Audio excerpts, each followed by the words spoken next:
Koang shorale jen governor dung greater panal state kia panal state governor jaram dala governor jen Koang shorale me kwain keje medan kwain keje ka gwade dan meje kon meje to ko lang kene nasr ko jaram medan e cha jak kene wulu nyen obi ken jech dung SSPDF ka gwelek force ka bishop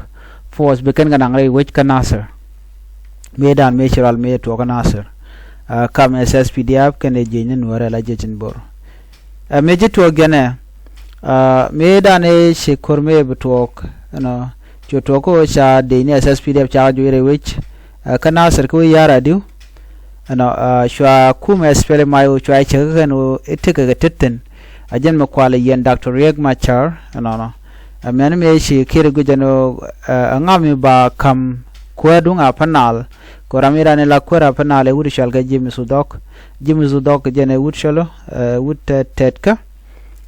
men jukul to genene me kwa ngeje gorga jeno ba nuar ba ba nakatede en Koang shorale ba nakatede run mo tega blame biben by blame shablo blame no kirme yadit ko ngeken tactic dan use kana so wude me mishal ke Koang shorale ya ashe damage mi ditejalat kanor community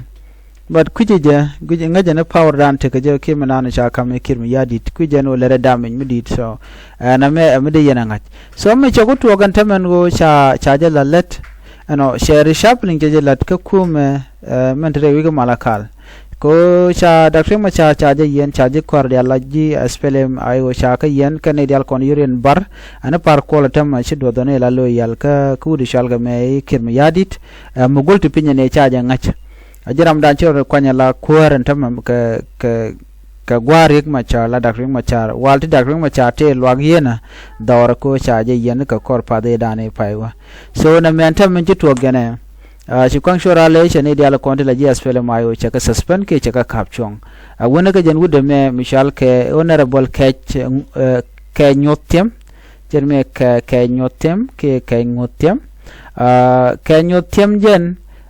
kwar micha kwanya la minister of parliamentary and legal affairs re which ka South Sudan kwara la malakal jen charge suspend general James Koang shorale ko cheb kwar mo cha jebo continue ko jana ram kel ka jes fele mayo lieutenant James Koang shorale ramana la governor dung apna state she issue ra mo cha jeri aleka jenene me atuga ga shang atuga nike gwade dane cha elat kwara chala no ene ramimo milak ran spele mayo ba yi kapchong kado bran chalat ka jenene altong mi sir kenyut Tim charge watch minister of parliamentary charge watch antama loje chute bang ate roj mi chakul lat gwada me wude shal kamen go e kech kenyot no ke kenyut so kenyot charge watch right kulat chewan chang woi ka ba gwan woi ka cause chande mat ke regime nak ne neka no naga nuari